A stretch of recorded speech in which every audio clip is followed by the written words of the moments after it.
I would definitely not go for anything with any sort of shine to it, especially not shiny alligator or shiny croc, because I think that's definitely a style that can go really tacky really fast.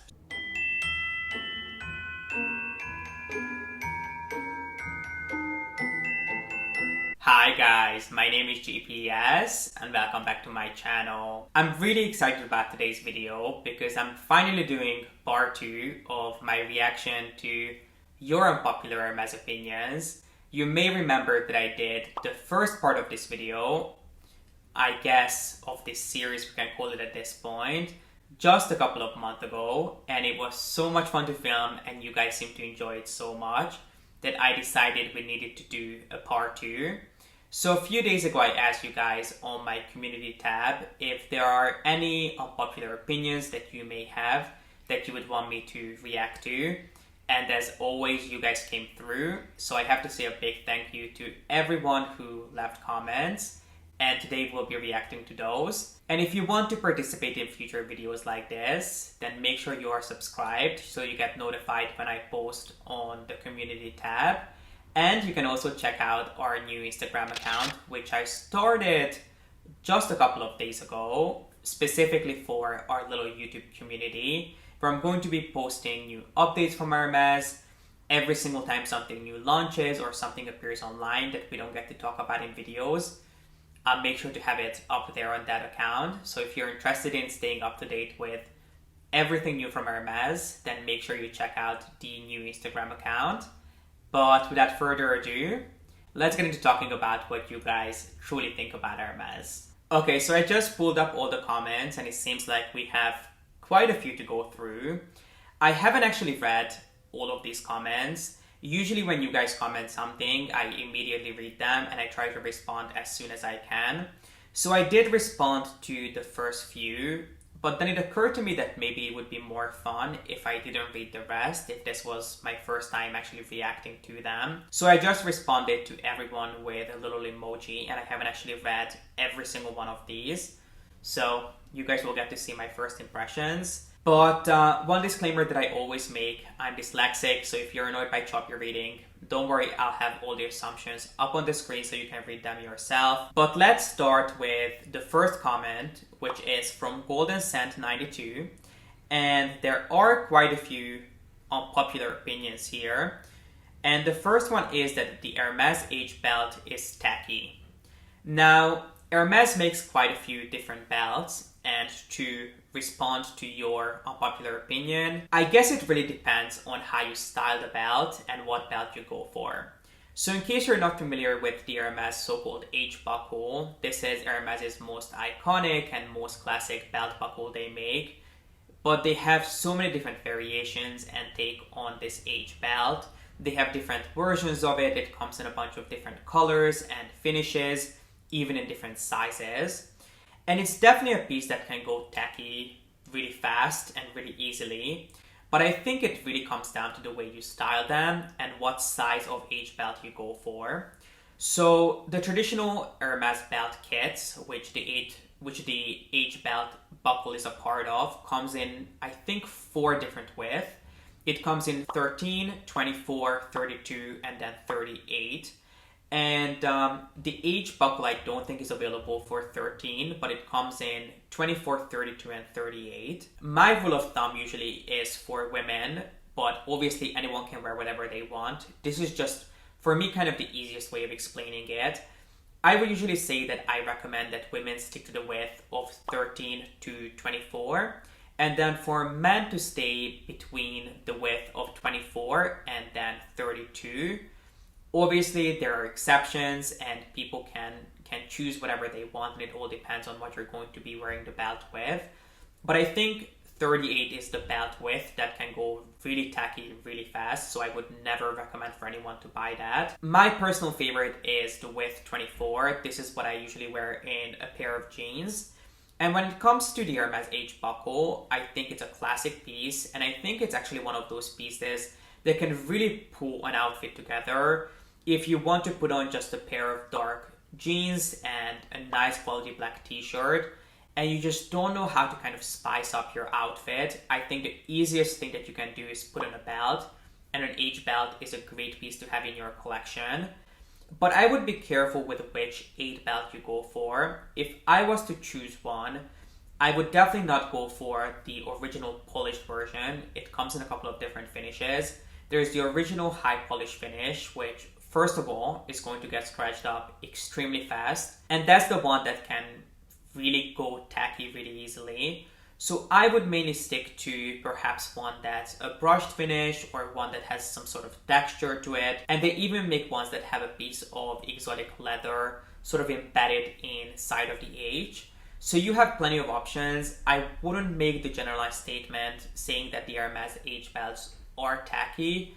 I think again it depends on how you style them, which width you go for, and which finish you choose. But I wouldn't just give up on them. I'm personally a big fan, and I do think that it can really add sort of a nice luxurious touch to any outfit. The next unpopular opinion is that Hermes color names are so confusing and some of them don't even make sense. I personally have to completely disagree with this. I actually think that Hermes colors do make quite a lot of sense as long as I understand them, because obviously all of their names are in French, which what other language they should be in. They are a French company and they're very proud of their French heritage. So it makes perfect sense that they would be in French. And I find that if I understand what the color name actually means, they usually actually remind me of the actual object or the season or the atmosphere that they're named after. I do really like Hermes color names. The one thing that really confuses me is the color codes. There are a lot of people out there, especially I think this must come from the reseller culture, that people refer to colors by the code name, which I assume is because people find the spelling or the pronunciation of each color quite difficult. But the names I actually quite like from Hermes, and I really enjoy learning about them and the history and the inspiration behind each one.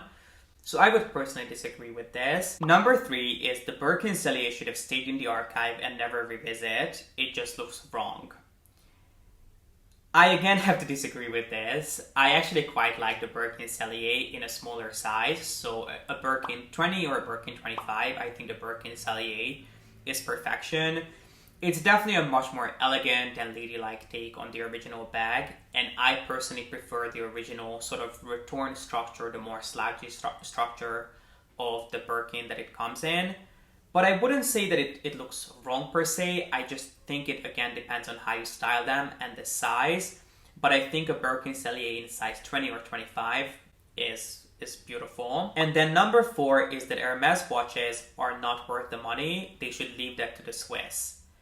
I personally have to 1000% agree with this. I don't think that Hermes watches are worth the money. I think they're extremely overpriced for what they are.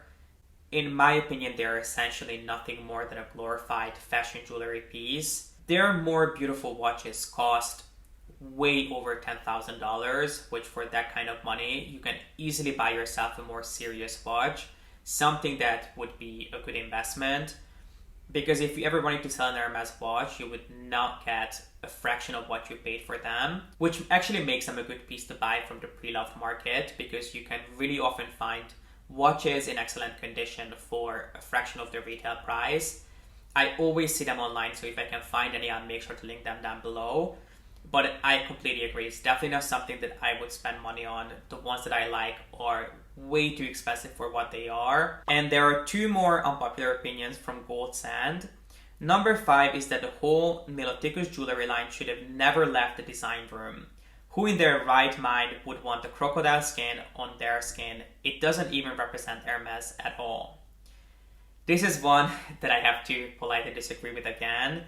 In case you're not familiar with the Nylon jewelry line, this was a collection that was introduced a few years ago. It was designed by Pierre Hardy, and he was inspired by the scales of the Nylon croc, which is obviously a leather that Hermes uses on some of their bags and SLGs, which I think actually makes it quite a genius idea and inspiration, and to me it is really representative of Hermes and their passion for leather. So I'm a huge fan of this line. Initially, the pieces that they launched with were quite out there. They launched with these sort of statement necklaces and statement bracelets. that kind of looked like something that Cleopatra would have worn. But then they slowly started launching some more sort of casual pieces. There are two rings in particular that I quite like. There's a longer and then there's a shorter one. And the longer one, there are two versions. There's one with diamonds and one without diamonds. And I have to be honest, I have looked at that ring probably 20 times in the past 2 or 3 years. I'm a huge fan of Hermes rings. But unfortunately, my ring size, which is 57, is not one that Hermes usually carries. Even though most of their rings technically go up to a size 60, they usually don't carry sizes bigger than a 55 because obviously that even 55 is considered a larger size in women's rings.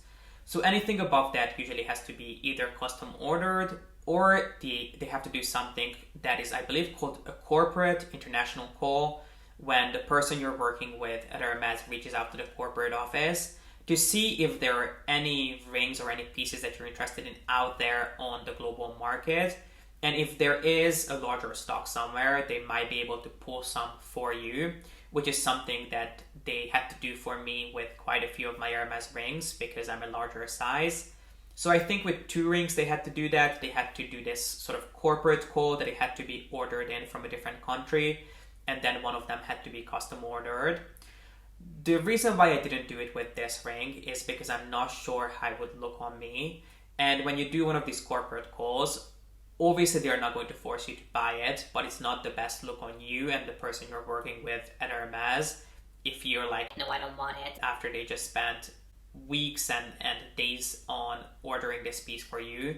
So it's definitely not something that I would do with a piece that I'm not 100% sure about. And before you ask, no, they cannot do the corporate call with bags. They can only do it with I think they cannot do it with leather goods. It can only be done with ready to wear and then fine jewelry. So that's the reason why I never picked it up myself. But if it was more readily available in my size, it's definitely a piece that I would have in my collection by now because I am quite a big fan. And then last but not least, the last unpopular opinion that we got from Gold Sand is that anything in Epsom, if it's not Sellier, it doesn't look right. So I'm trying to think what comes in Epsom that's not Sellier. I guess the Kelly wallet, but then I would consider Sellier because the stitching is on the outside. Maybe the Bolide 31, you can pick it up in Epsom, which is technically not Sellier. You can obviously pick up Birkins in Epsom that are not Sellier. So there are a few pieces out there, and I agree. Epsom is definitely a leather that I think needs the structure of the Sellier structure. Just how with Togo, I cannot stand Togo when it's in a retorn bag. The first time I saw it, it just looked so strange. It was the Kelly Graphy bag that came out in Togo, but it was in a Sellier structure, which just looked horrible. I'm not sure if it actually did, or it's just because I'm so used to seeing Togo and associating that leather with a more slouchy shape. But I really don't think that Epsom suits a more slouchy style or Togo suits a more structured style. So I think you should leave both of those leathers to where they belong and what they do best. So again, I have to agree with this one. The next unpopular opinion came from Sebastian, who said that the huge H on the Evelyn is a bit too much for me. In my opinion, unlike the Birkin or the Kelly, that their branding is way smaller. If I wanted a huge branding, I would have bought a Louis Vuitton bag. Oh, a little bit of shade at Louis Vuitton. So the huge H on the Evelyn, I think we talked about this recently. The huge H technically should not be shown off. When you carry an Evelyn bag, the H should always go on the back because the H actually functions as some little holes on your back for air circulation. The Evelyn bag was designed for the equestrian to carry their equipment to the stable and from the stable back home. So the idea behind it was to essentially become a gym bag. So after horse riding, if your clothes get a little wet and you get a little sweaty, you can just throw everything in the Evelyn bag and it's not going to be sitting in a dark, sort of damp bag for hours on end. Instead, they decided they're going to put some holes on it for some air circulation. And that's really the reason why you don't want to show off the H, because you don't want people to see that you're carrying a gym bag out. So yes, I'm not the biggest fan of the Evelyn with the H showing, but I have actually been quite liking it recently with the H hidden, although I have not made the investment yet. So yeah, when it comes to the Evelyn, I wouldn't show off the H. And when it comes to the Birkins and the Kellys, even though they don't feature any sort of heavy branding, their hardware is so unique and so iconic that I think they are just as recognizable as a big H would be. So yeah, I agree with you. I'm not the biggest fan of the Evelyn being shown with the H to the front, but if you wear it the way it was originally intended to be worn, then you wouldn't show it anyway. And if you want to show it off, more power to you. If you enjoy that look, then just go for it. The next few comments came from Sunny Shan, who said that probably will get a lot of hate for these, which of course you won't. No one gets any hate here. And the first one is that a lot of people love the 90 by 90 silk scarves, and I even have a couple myself. However, I find them not practical, too hot in the summer and too cool to the touch for winter. I wore mine at most once a year. I agree with this. I'm not a huge silk scarf person. While I love the prints, that some of them look like a piece of art, I don't think it's something that looks particularly good being worn. Unless you are in a setting at Hermes, I think when people working at Hermes wear them, I think they look fabulous. I think they really go with the atmosphere and the sort of ambiance of the store. If you're someone who is really into horse riding and you wear an equestrian outfit head to toe, I think it's a nice touch to add to a sort of more sporty outfit, like an equestrian outfit would be. I'm not saying that you should wear it to the gym, but outside of those sort of environments, I don't think that silk scarves look particularly good. I really appreciate them up on the wall as a piece of art, or I think some of them you can make work as a bag on their own, but I'm not a big silk scarf person either, especially because a 90 by 90 scarf is a perfect square, so it measures 90 centimeters on each side. And I think those square scarves don't really look good when being worn around your neck. I try to wear them myself and they look absolutely hideous on me. And I'm not saying that it looks hideous on everyone else, but they are not the easiest thing to pull off. And also, as you said, they're not practical. You have to get them dry cleaned every time. They're definitely not going to keep you warm, and they're going to be really hot to wear in the summer. So unless you love the look, I would probably avoid them. Number 2 is that the orange sandals have very little appeal to me. H is too loud and the bottom looks super uncomfortable. I like the orange sandals. Do I think that they're overdone? A little bit. I think anytime you hear someone talk about a pair of Hermes shoes, they'll always talk about the orange sandals, whereas Hermes has so much more to offer. But I do still like the orange sandals just because they're a little bit overdone. I think, again, I know I keep repeating myself, but again, it comes down to the styling, the way you wear them. I personally have the Izmir sandals in Python, which I think I wore a couple of times, like maybe once or twice. But I still like having them because I'm hoping that once we get to go on vacations again, I'll be able to wear them for a little bit longer. But it's definitely not made for you. If you are like me and you're a germaphobe, you're going to have a very hard time wearing them. I don't know, I don't mind the orange sandals personally. I think Hermes has other shoes that are nicer than the orange sandals, but I think they are a nice starter piece. And then the third comment is about the H buckle again. Oh wow. So again, Sunny Shan said that the H buckles are tacky, especially on belts, and I don't like the Constance either because of that reason. So as we just discussed, I personally don't think that the H buckles are tacky. It just depends on how you style them, which width you go for, and which texture you choose. And when it comes to the Constance, it is a bag that took quite a while to grow on me, probably because of this reason. However, I'm now hunting for a Constance in size 18, and I can completely understand why you wouldn't be the biggest fan of the hardware on the bag because it is quite prominent. So what I would suggest is that if you like the Constance, obviously I'm not trying to convince you to like it, but if there is someone out there who likes the Constance but is just not sure about the hardware, what I would do is I would try to match the hardware with a leather that is going to really nicely counterbalance it. The Constance does not come with a brushed finish. You can only get it with the high shine polished hardware. You can get it with a piece of exotic leather embedded in the hardware, or you can get it with, I think, enamel and then the glow in the dark version. And there are a couple more versions out there, but at the end of the day, all of them are quite shiny. So I think Epsom would be a great leather to choose in a Constance because it essentially has no sheen to it. Ostrich could be nice in a Constance. I would definitely not go for anything with any sort of shine to it, especially not shiny alligator or shiny croc, because I think that's definitely a style that can go really tacky really fast. So you just have to play your cards right, and you have to make sure that you choose, again, a hardware and leather finish that work really nicely together. DIWH.org said, mostly everything from Hermes is ugly except for the Kelly, the Birkin, and things with the Kelly logo. Hey guys, I've just finished editing this video and it ended up being over 40 minutes long. So I'm going to split this video into two parts.